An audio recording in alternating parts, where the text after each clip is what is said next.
So thanks very much, and it's really great to be here, and thank you for the invitation. Today is a talk around reshaping business post-COVID, and I have a disclaimer which I had to invent. So where's this? Is this it? Yes.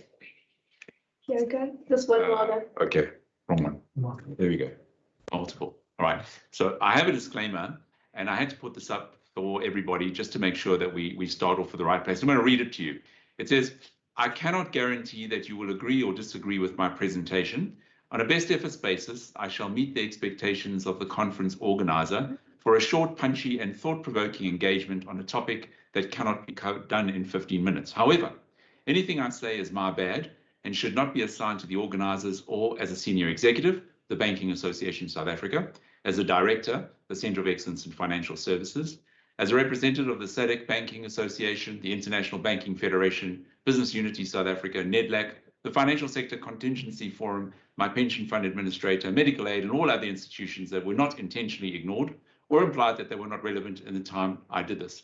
Yes, I could not have done this presentation without their generous support and many hours of self-study over weekends, making it difficult to assign blame.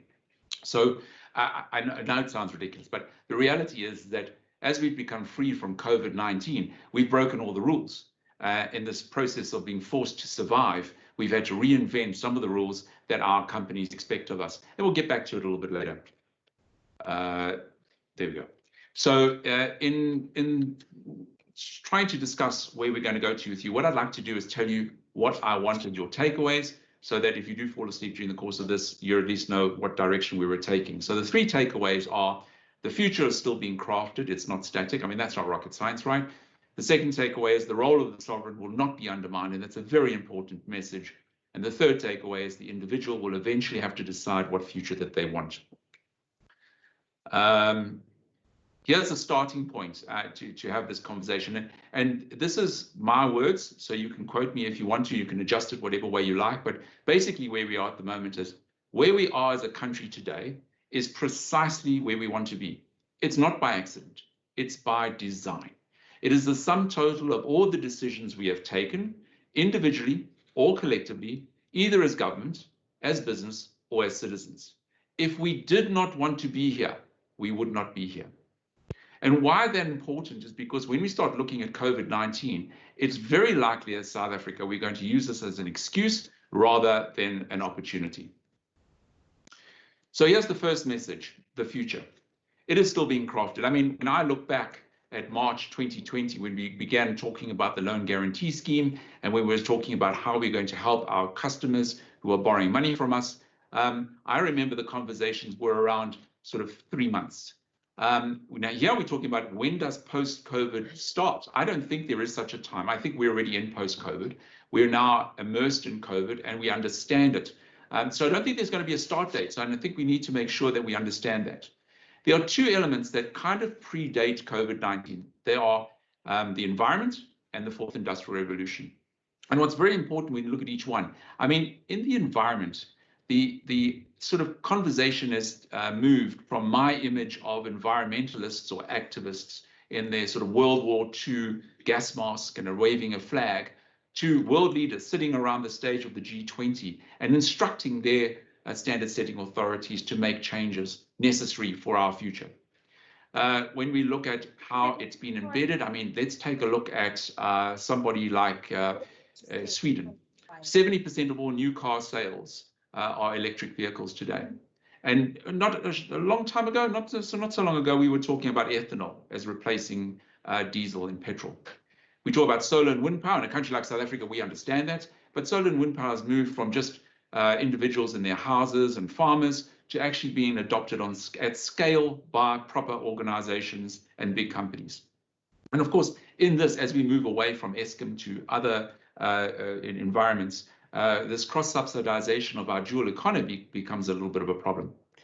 If you have a look at hydrogen fuel cells, for example, this is something new that's come along. New for me, it's been the last couple of years, but it's been around for a long time, just like electric cars from 1835 or somewhere around there. The hydrogen fuel cells plus solar, wind, and electric is changing the narrative around the traditional thinking, which goes to oil, coal, nuclear, and even gas. If you have a look at the fourth industrial revolution as a entity, what we've always had in the past is that the fourth industrial revolution has been a solution looking for a problem. I don't know how many conversations I've had around Bitcoin. It can change everything. Who wants to change a stock exchange when it's working? That's the equivalent of taking a red card and replacing it with a blue card. It just costs a lot of money. So in South Africa, it's very difficult to implement a lot of the solutions that are available simply because we've got a very well-functioning financial system. But fintech has moved along, and what they've done is been able to do cross-border payments very effectively because the banks aren't allowed to play actively in that space. The two things that I've become excited about in terms of the fourth industrial revolution for the banking sector has been digital identity and central bank digital currencies. These are the first two items that we've never had the opportunity of using in the past, and I think they're going to make serious contributions. When we talk about computing power and analytics, this is the evolution of computers as we expected. It has been exponential, we must admit that. I mean, your average cell phone today can do more than what a crazy supercomputer could do not 30 to 40 years ago, and you can look it up on the internet. So with these exponential growths comes challenges like, should we use cloud or not?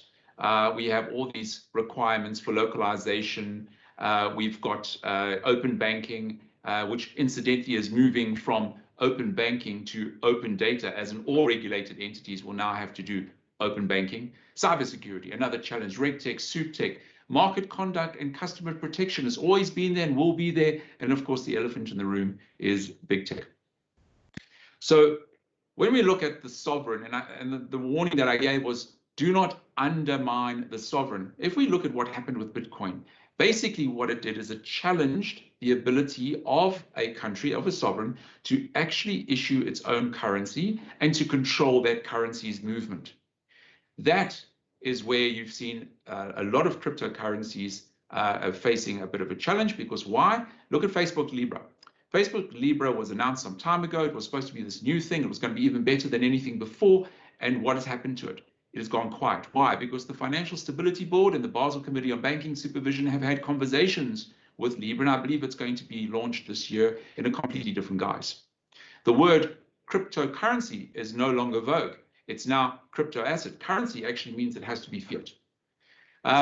What has happened with the sort of evolution of technology is that the central banks are now starting to look at CBDC and the various platforms to develop their offerings. So if you have a look at Project Nexus, that is a Basel Committee on Banking Supervision innovation hub, and what they're doing is they're looking at real-time payments between people across borders 24/7 at less than 3% of the value being transferred. This is new, and it's going to be very dynamic. What it's going to do is it's going to change the way we look at things like the cash economy, correspondent banking, and whether that's relevant anymore, exchanges, and whether that's relevant either. If we have a look at banking, the next slide, please. What's happened here is that we had this wonderful quote by Bill Gates, which is banking is necessary, but banks are not. And I fundamentally disagree with it, because banking is a franchise and a moral police force.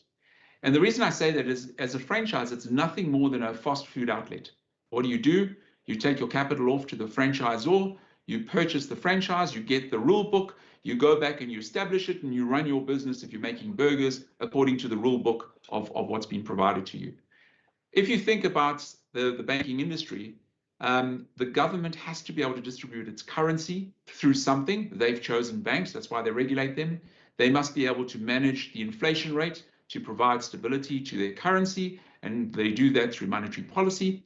And as a result of that, you need this entity called banks. The moral police force argument, I mean, just have a look at what banks are required to do. And a lot of companies will do that. There are a lot of assigned organizations that also have to do these things. But anti-money laundering, combating the terrorism of financing, politically exposed persons and monitoring them, intervening in weapons of mass destruction, internet gambling, child pornography, to name a few.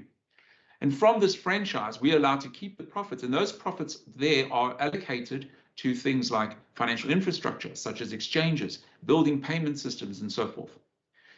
Where we've got to get to, we move on. So digital identity is something that's been spoken about before, and digital identity really is another great innovation. What it's going to do It's going to reduce fraud, identity theft. It's going to improve the client onboarding experience, and hopefully in the future provide a single view of a customer, something that's quite elusive in our world at the moment. The challenge with it is that we once again have to be careful that we don't tread on the toes of the sovereign and make them believe that what they're doing is losing control over their right to issue identities to their citizens, to control the movements of their citizens through passports, to assign benefits through grants, etc. It has to be a complementary arrangement.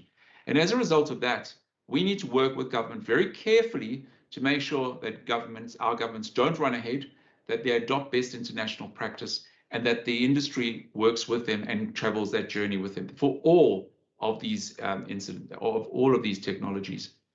There's another element that also comes out, is that technology adoption is now going to become something somewhat geographic. And what that means is, like, if you have a look at 5G, you know that's Chinese. When you have a look at cybersecurity, you know that Kaspersky is Russian.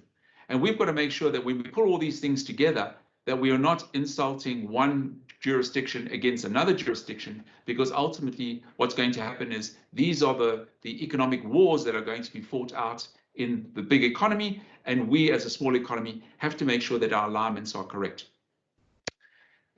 Moving along, if you have a look at the lockdown, I mean, what has the lockdown done for us? It's accelerated digital transformation by many, many years. So I know there's some Australians on the call, so I'm going to refer to Scott Morrison, who's the Prime Minister of Australia, who noted that 8 out of 10 firms have taken up new technology. And McKinsey in Australia did a report on business and consumer adoption, and they've said that it has vaulted adoption of digital by 5 years in just 8 weeks. The DBS Group in Singapore, their CEO mentioned that the fastest growing cohort of digital adoption is those over 60 years old, 4 times the normal adoption rate. Cash usage is down 40%. Digital payments is up 60%. When we talk about the pre-COVID working environment has been substantially disrupted for long enough, I suppose the question really is, how old is your board of directors and how old is your management team? Do they prefer to go back to the old ways? Because really there's been enough time to demonstrate that a lot of the old no longer needs to be replicated. One of the challenges that people need to understand is that going to the office is not the problem. It's the commute to the office that's the problem. It's this downtime, this unproductive time in your day where you could be doing something better.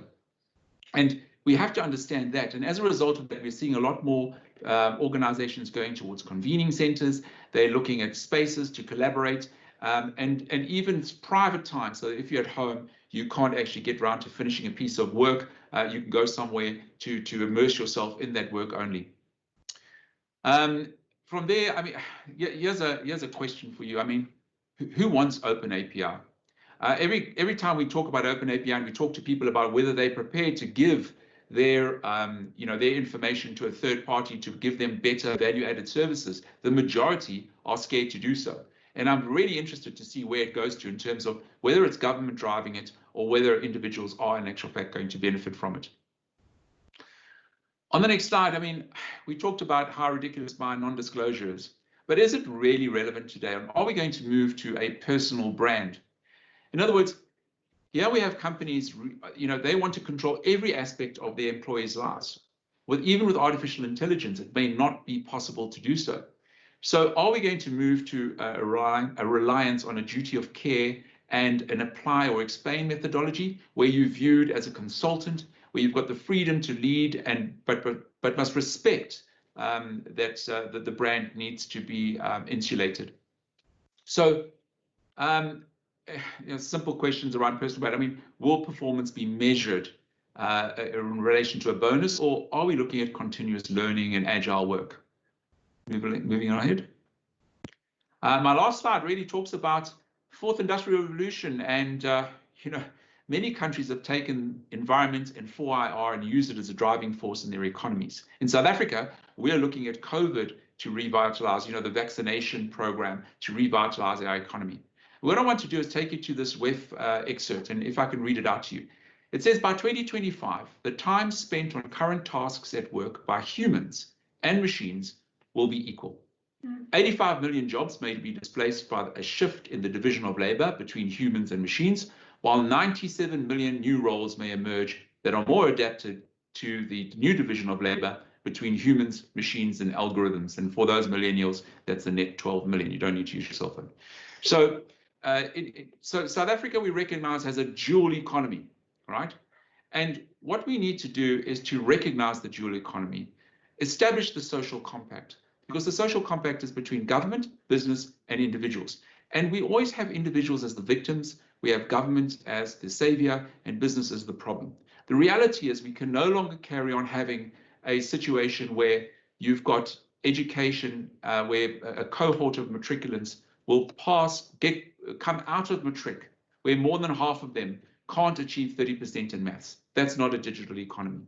We also need government to step up and make sure that they do OFO codes, Organizational Framework for Occupations codes, define cybersecurity, what it is, as an example, build the education requirements for that job, pull it back into the universities if necessary, take that down to higher education or basic education to make sure people understand that there are careers that need to be, that can be followed.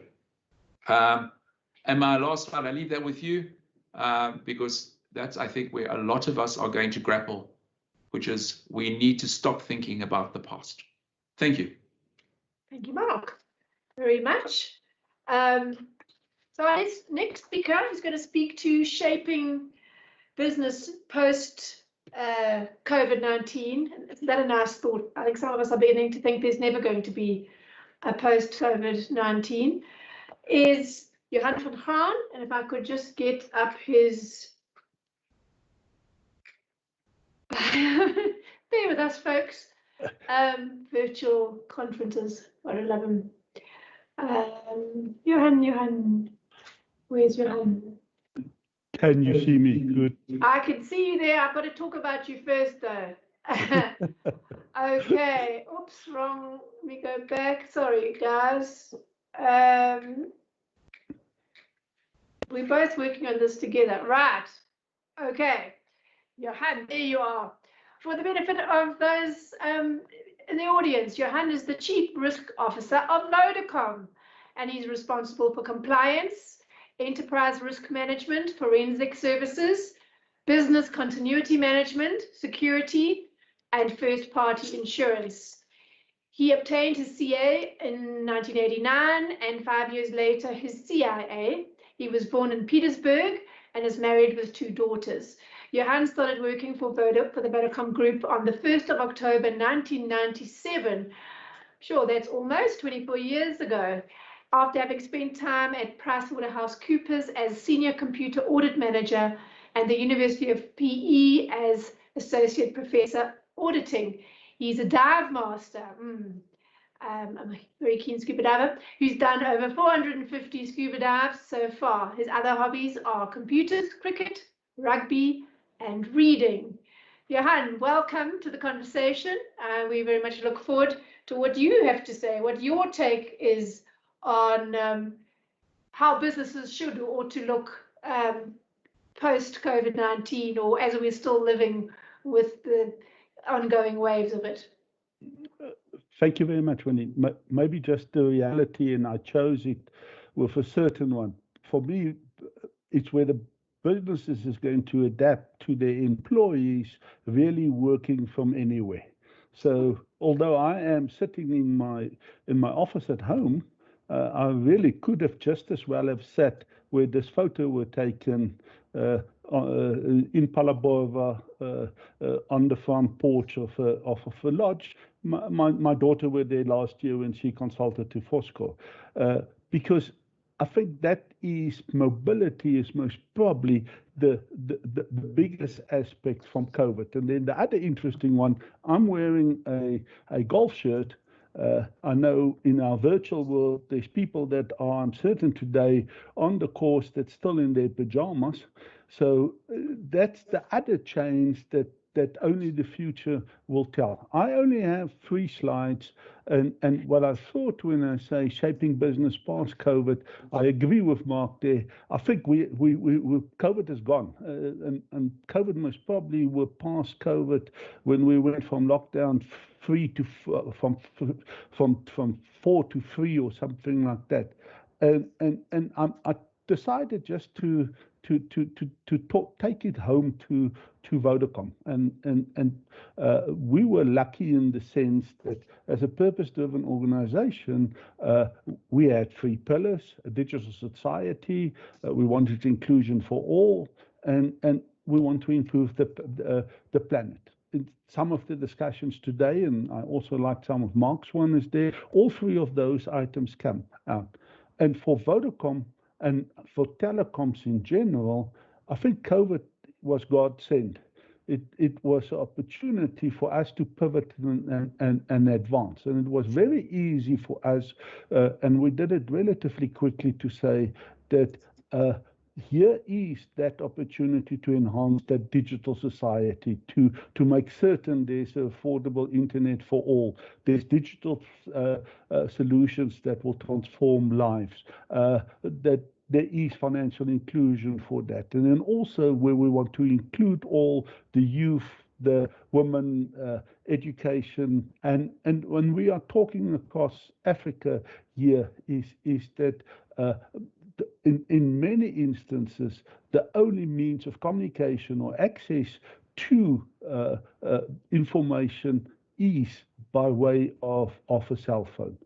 The planet energy mix, we will still see. COVID, for me, haven't had that big of an impact on this. And if I maybe just can talk about where the 6-point plans that we did, and we executed it, and yesterday I'm very glad, good bonus and medal, first time in many years.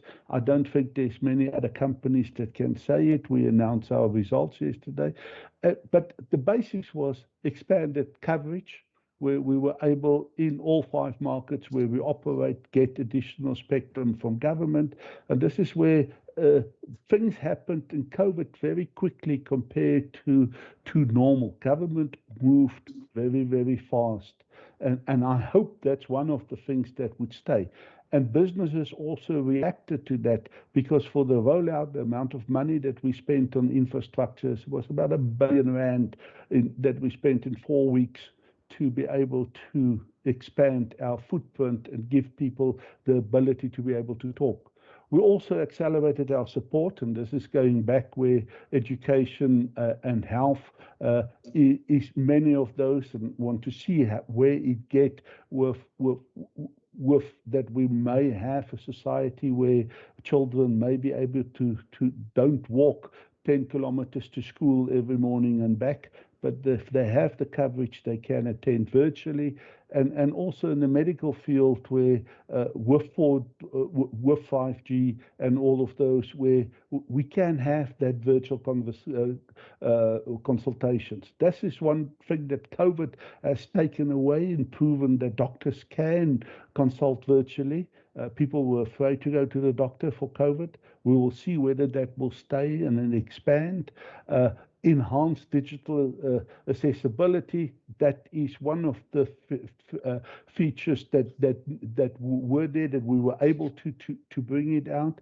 And most probably the one where I have said and spoken to some of our technology people, they've said that we managed to enable the digital adoption and roll out the products and strategies that we think would have taken us 6-10 years if we were lucky. And this was most probably done in a 6 to 9 months period. And I think this is most probably the biggest impact that COVID and for the future will have, is the digital adoption by businesses, SMEs, how you adapt it. And interesting one for me there is that people wanted, and small businesses wanted to have a virtual private network. Our processes with people in the office took 21 days. And then because of the need that was there, we redesigned it. And with people not in the office, we were managing to deliver it within 2 days. And I'm certain in the rest of the economy, there is similar examples where the digital need, the connectivity need, the way that we do business is that people and companies has adapted for it. The strategies for the new normal, I'll get to my last slide. I don't think there's yet a definition for new normal. This is where we're trying to find our feet, and we have come up with ways where we believe what the new normal is going to be, and we are trying to get our customers to adapt it, to do it. That's the interface there with where I fully agree with Mark and not with Bill, is that banks needs to be there, but transactions doesn't necessarily need to flow through banks, and that is where we're trying to that. And in the end, and this is not so much a South African success story, is our M-Pesa product in Africa, where we really drive financial inclusion. We had about something like 7 million more customers, quite a number of transactions that were there. The government correctly, because people was afraid of COVID, wanted to be able to go to cashless, through regulation forced the telcos to make money person-to-person money transfers free, and yes, that drove transaction volume, but and we most probably lost something like 2 to 3 billion rand worth of revenue.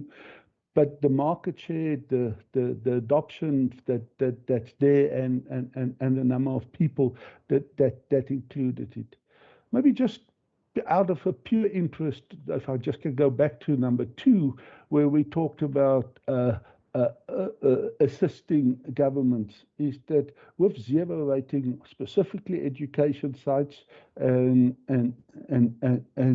health sites, we have measured in the past calendar year about 15 million unique individuals.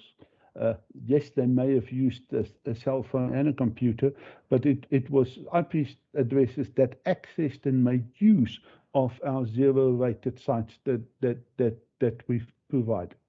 But enough about what Vodacom is. That maybe for me the more one is what is going to happen post-COVID, or what is happening at the moment. And it's been dubbed as the new normal. At this stage, I still think it's speculation. We'll read in the history books what the new normal turned out to be. But in my view, there is 2 certainties. Is this concept of work from anywhere is here to stay. Yes, I can really work from the Kruger Park if I want to. And this is one of those where governments are going to have to come to grips with it, because as Mark were talking about, don't attack the sovereignty of the state with digital currency. Work from everywhere is going to attack the tax systems, because and the sovereignty. Where do you know where your employee is if he can work from literally anywhere? What currency do you pay him? Where do you pay tax? I think this is one of the challenges, not so much for business, because business is going to be able to getting easier access to the best skills, and I foresee that the concept of I work for one employer is going to disappear. I'm going to be a consultant and selling my own time, no matter where I am, for people that need my skills. So that's the. But it's about the tax base of countries, and it's not an easy answer, but we need to have an answer from there. And then maybe just to bring home the concept is that the call center business model has changed forever. We believe thousands of people sit in a room in front of a computer, earphones on their head, talking to customers. With social distancing, lockdown needed to change this. With the rollout and connectivity in South Africa, but also we did it in Tanzania, DRC, and everywhere, and across the world. We now, for example, have done a very successful pilot, and we are going to continue doing this. So somewhere in February, we appointed 15 new customer care agents. They were interviewed digitally. All documentations and sign-on were done electronically. We delivered a laptop that was pre-installed with all the software it needs, plus earphones in there. They did their training while they were at home. Yes, it's easy for a telco to have a zero-rated or it's funny money for us where we have what do you call it, a data card that they can use, but with the low cost of fiber, that can come out. So they did their training 2 weeks. They then started working as customer care agents, and they now successfully been working as it, because their output doesn't depend on them being in the office. It's about how good they serve their customers. How do management know how good they serve their customers? Is they listen to a sample of calls. You can measure how much time a call center agent on it. And why I'm enhancing this is this concept of trust and how are your performance being measured, I think is the second big thing from post-COVID where our business is going to be changed. For us, we still don't need we know what our right balance is between the people at the workplace and work from home. At the moment, the thinking is that hot seating will be the future. We have many buildings. We've decided not yet to cancel or sell, but we are not doing new leases or purchases.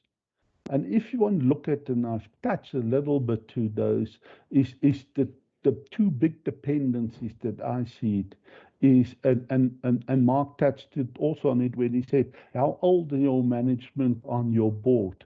Can management accept work from home as a default and change the way to measure staff? In other words, from being at work to completing tasks given. So as the Chief Risk Officer, one of my jobs I'm the compliance officer for COVID also.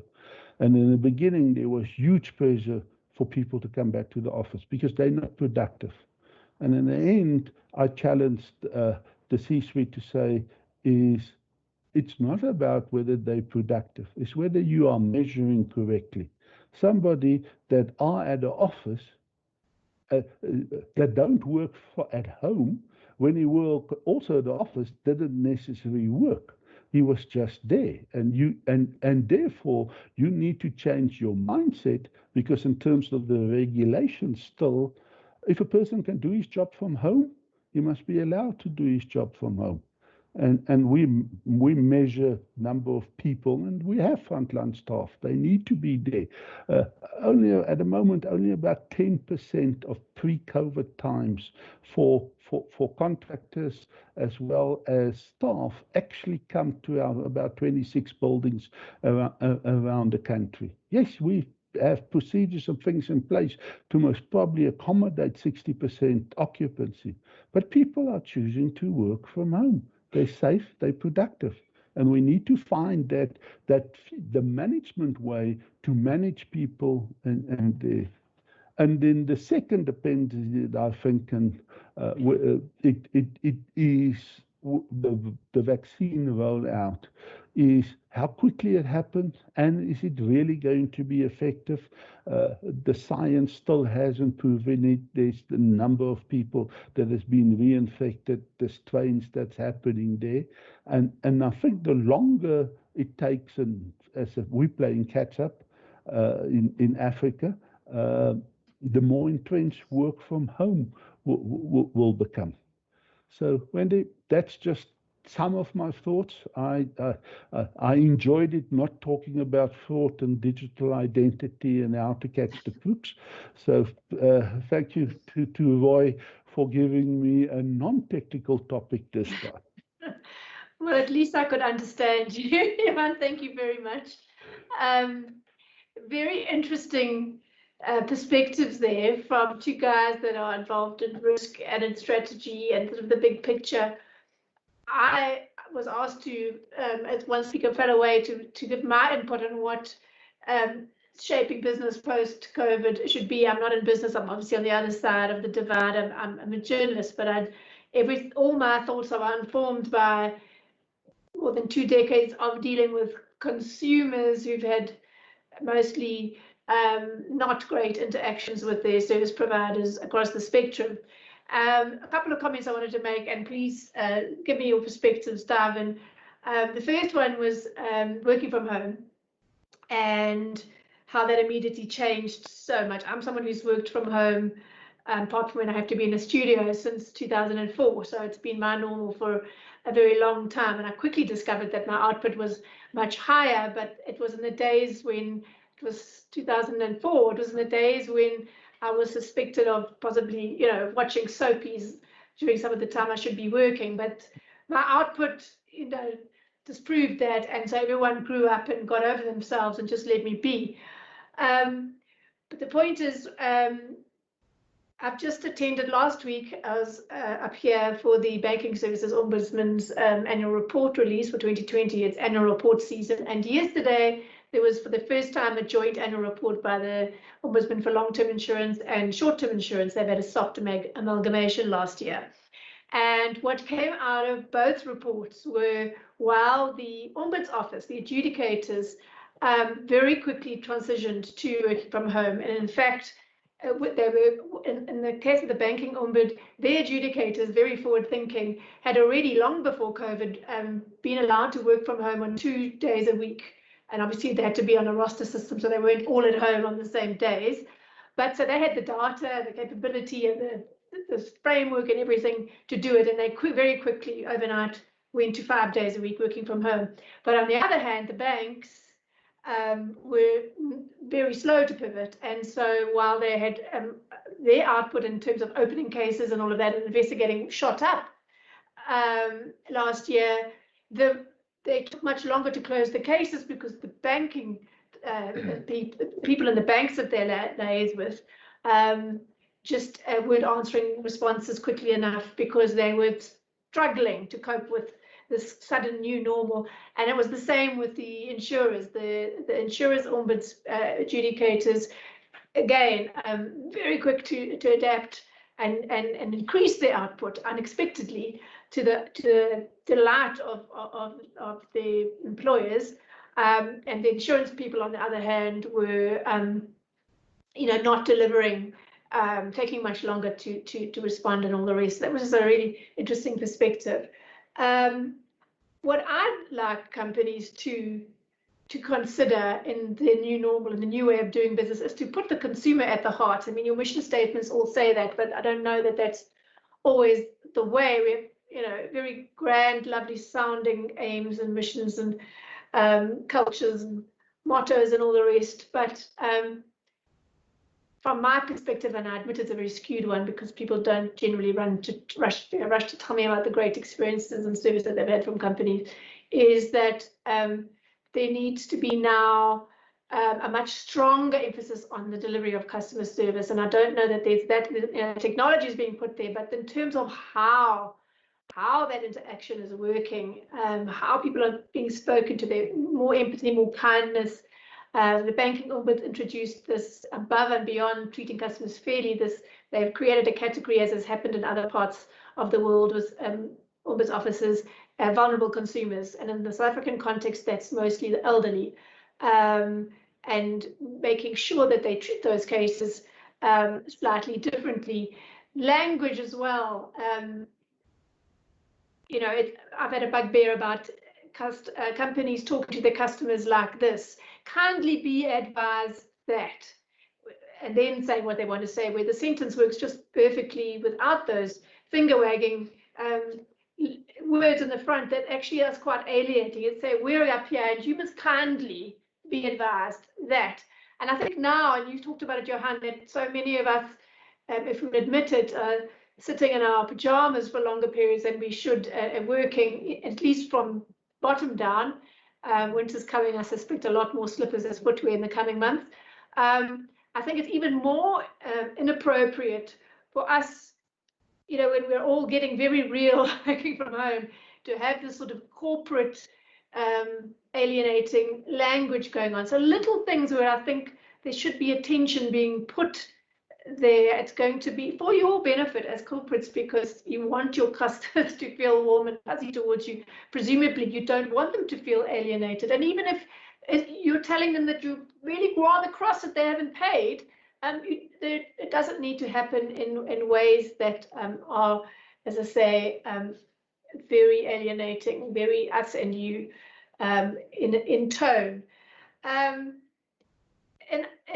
another example that came to mind when you were talking, Johan, about you know, the flexibility working from home and other forms of the way you do business, is I remember in the early days of lockdown, a man who ran an ad agency of perhaps no more than 20 staff, but still a considerable number, suddenly needed to enable them to work from home, right? And so he rushed out and bought these data contracts, and I honestly don't remember who which service provider it was, and very quickly realized, because I mean they'd had this, you know, wonderful Wi-Fi all along in the office, that the packages that he'd bought were nowhere enough for their needs, right? And wanted to change them, and the service provider had said, sorry, you're locked in for 2 years.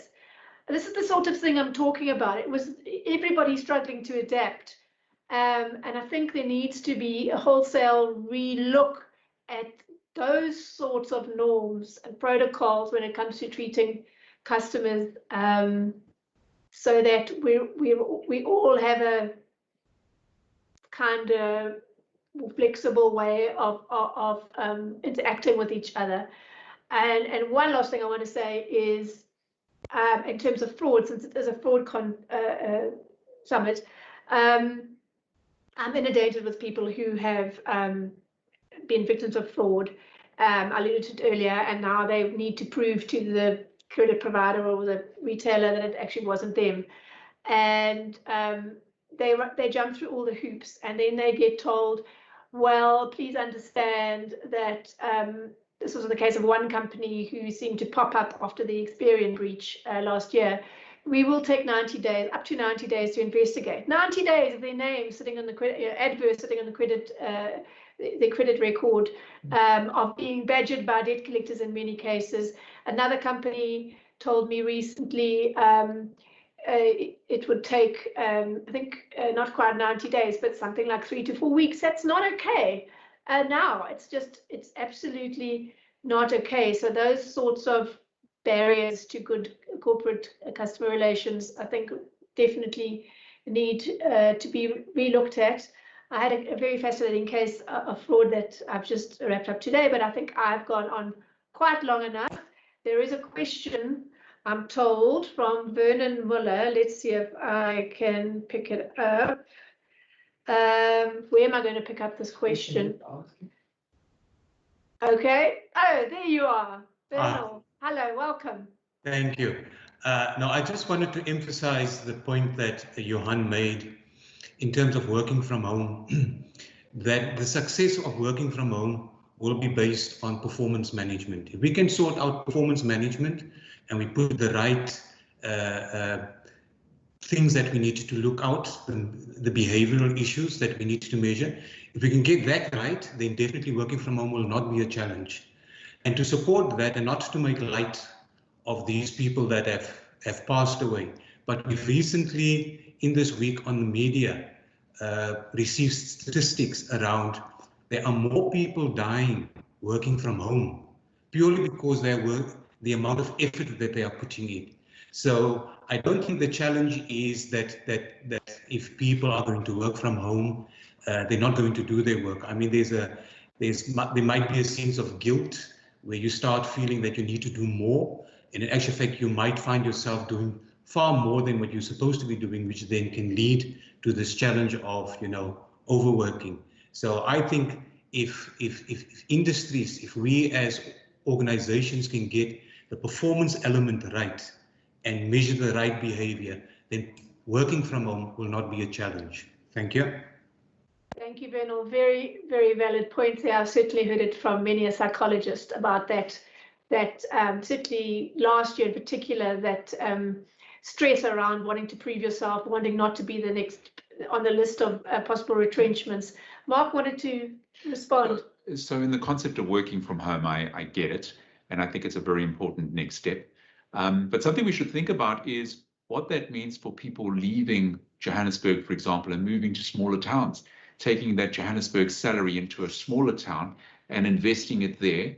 If you get a group of individuals starting to build up, you're going to get better products and services, the demand will be better, and you'll no longer have this argument from governments about getting workers closer to their employer. In actual fact, you can actually start seeing small towns being boomed as a result of this migration. It will create a problem for Johannesburg, but we don't have enough water and electricity in the first place, so let's not add another 50 million people. But if they move out, in Paris and in London, we have been told that many people are now working 1 hour train drive outside, or train ride, sorry, outside of their city centres, because that gives them an opportunity 1 day a week to get in. Whether you're going to go as far as the coast, where property prices are starting to pick up, is questionable. I think you've got to be the right type of business to do that.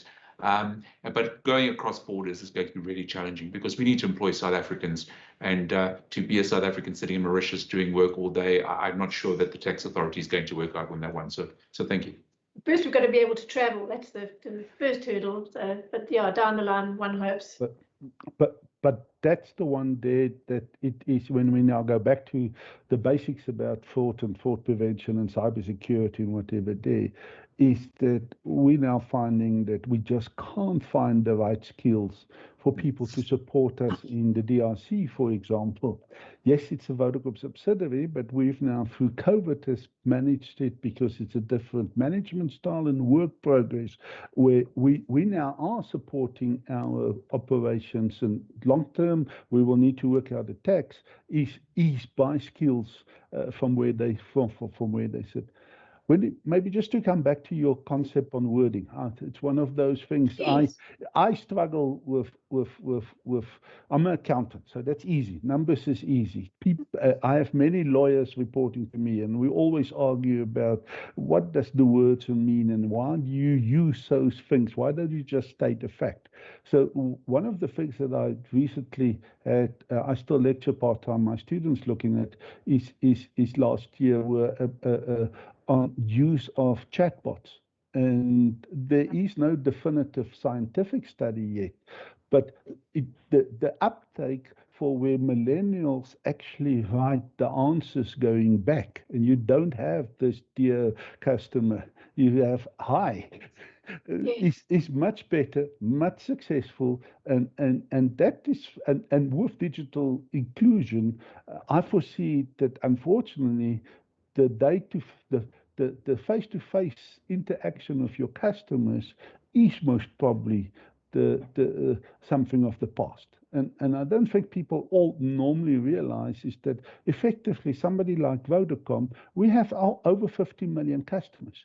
We can't service them face-to-face. We need to have the alternative ways, but we also needed to be able that you understand it, that it's in the language of your choice, that it's plain, that it's simple, that it's contractually. And you now sort of touched on one of those sore points that we are putting effort in, but there's still no solution for that.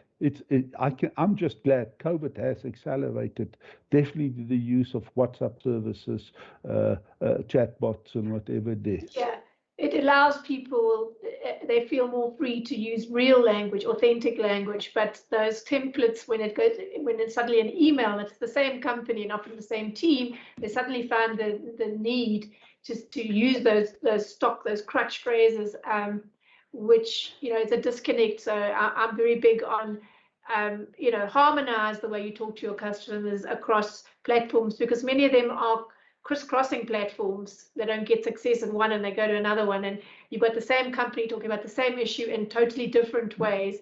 And yes, social media does allow for something a little bit less formal, but my point is, even an email now, that sort of talking down language is even more inappropriate now in this new way of living and working than it was at the beginning of last year. But so thanks for acknowledging that. Look forward to seeing some change in that space. Just a comment. I mean, I think one of the things that, apart from your management team and how you're going to deal with this work from home, work from office, the concept of a conduct and culture within your organization is very difficult to actually divorce and get it down to the people. And I'm not sure whether conduct and culture will win or whether conduct and culture is going to have to change. Because, you know, the question would be, so the millennial comment that I made earlier was just a jab at my own team. But you know, the reality is that people look at things differently. I mean, here I am today. I was asked to wear a suit. Okay. Right. So it's the first time I've worn a suit since the 5th of March last year. So I've been 14 months without. I actually going to go and find it. Now the question is whether you think that I look better in a suit or whether I should be in a golf shirt. Because how do you relate to me as a customer? Do you want to see a banker in a suit, French cuffs and ties and all that sort of stuff? Or is your image of a banker, you know, someone in a golf shirt, probably playing golf whilst you're, you know, not earning interest? But I mean, and so as a cultural thing, we've got to start determining how we actually behave as a culture. Culture will change as new cultures get introduced. But more importantly, can you hold somebody to that culture? I mean, should we? Well, can you? I mean, you know, you've got social media presence, you've got your personal life, you've got lecturing at university, all this stuff. It's such a sort of integrated, now that we've joined COVID, you know, this COVID environment, that that's why I did the disclaimers. I don't quite know who I am anymore. Yes. Maybe just on the work for home, it's something that came back interesting for me is I've been allowing my staff for about 30 years and definitely since day one for Vodacom to work from home and to work flexi time, flexi venue because of the nature of audits, the type of work that I was doing. And only when I now started working from home, because I never practiced what I preach, I suddenly realized how much extra hours do I put in? How much harder do I work? And then I started talking when I made a point, when you have a Teams meeting with somebody, to say, how are you doing? What's there? So for some of my staff that's been working for me 10, 15 years, I said, you know, I realized that I was a bad boss by allowing you to work from home. And they say, why? I said to them, I'm certain you work much longer hours than you work. You don't charge overtime. I've called you 3 o'clock at night and you've picked up and you've done it. And if I now think back, you haven't charged overtime. They said, no, but Johan, you trusted me. And what you don't know is the one guy is to say, the 2 or 3 times that you phoned me over the weekend or in the evening was the week before. I was at my son's rugby game 12 o'clock the morning and my daughter's ballet 3 o'clock the afternoon. So I felt guilty for private time during work time, and therefore it's easy to give that extra effort. And I think as culturally we are in that shift where we don't know where our responsibility need to start and stop towards our employer and towards ourselves. Because as Vernon said, people are getting sick because you work harder at home than at the office, you talk less to your family or whatever, and the long-term effects of this may be very bad for society. Excellent point there. I think it goes down to what you said earlier, and it's trust. To have the right people, the right bosses, and for you to operate in a culture of trust where, I mean, as I say, I worked from home since my children were very little. My daughter was a top-level gymnast and had to be schlepped off to training 5-6 times a week. And so I would work at night, every night after dinner until midnight to make up that time. And no one questioned it really. I met my deadlines, and there was just this trust. I took out and I put back equally, and it all worked out. I think we have a question from Mani. Mani van Skalkwyk or different Mani? Okay. Where is he joining us? Yes, sorry. I just want to get the feedback going. I think what I'm seeing is that there is if new staff start, I think it's more difficult for them to get into the company culture. And I'm wondering if we are moving from a company culture to a transaction. You know, we pay people for an output of certain things, and do the speakers think that this is where we're going? Is it instead of a warm, fuzzy feeling culture, we're moving to a plain transaction? You like to answer? So I think there's an element of financial transaction, which is plain vanilla. In other words, that was the consultant model that I was putting forward, and where you can be your own boss almost in your own environment. But I do think at the end of the day, when you get taken to court for the letter that you've written, which is insulting, et cetera, the brand is at risk. And I do think that at the end of the day, you know, the brand has to have some sort of oversight into the quality of the, you know, of the work that gets done. And, you know, you look at the IMF or the World Bank, if you join them, you've got to be there for 2 weeks on an induction process. They teach you how to write, how to represent, et cetera. And I think that might be the next thing. Digitally. A digital, Yeah. online, you know, assimilation of what your responsibilities are. So everyone knows what the rules are. Yeah, and it's apply or explain. You know, cut close to the, you know, the sort of fire line, but you know, be responsible. And if you're doing everything in the interest of your organization, how can you be criticized? Bonnie, I think the answer to your question is depends on the type of work that's there. Indeed. For me, we've also talked in our teams about this, and we don't see people in there. But my experience were people. I had about 5 or 6 people that were appointed 3 levels below me in my teams. And in the past 12 months, I had to interact with those individuals. That I haven't met any of them personally, face to face, but I actually, after a year of them being in my team, I now know some of them better than some of my team members that has been there for 5, 6 years. Because of the nature, and maybe that's just something that I have tried, is one-on-one team meetings. There's that 5-minute of, how are you? Tell me about your family. So I got to know my new team members better remotely than my old team members that has been working for me many years. And I feel ashamed about that, but that's the reality. So I think it's the nature of the job and the nature of the individual, whether we're going to continue, whether we will still build that spirit between the teams or not. That's an absolutely fascinating insight, Johan. Thank you. I think we're all in our ways and in our circumstances finding ways to bring humanity into what has become a very isolated world in many respects. My example of that I was sharing with the team earlier was I did a presentation for an insurance company, obviously via Teams.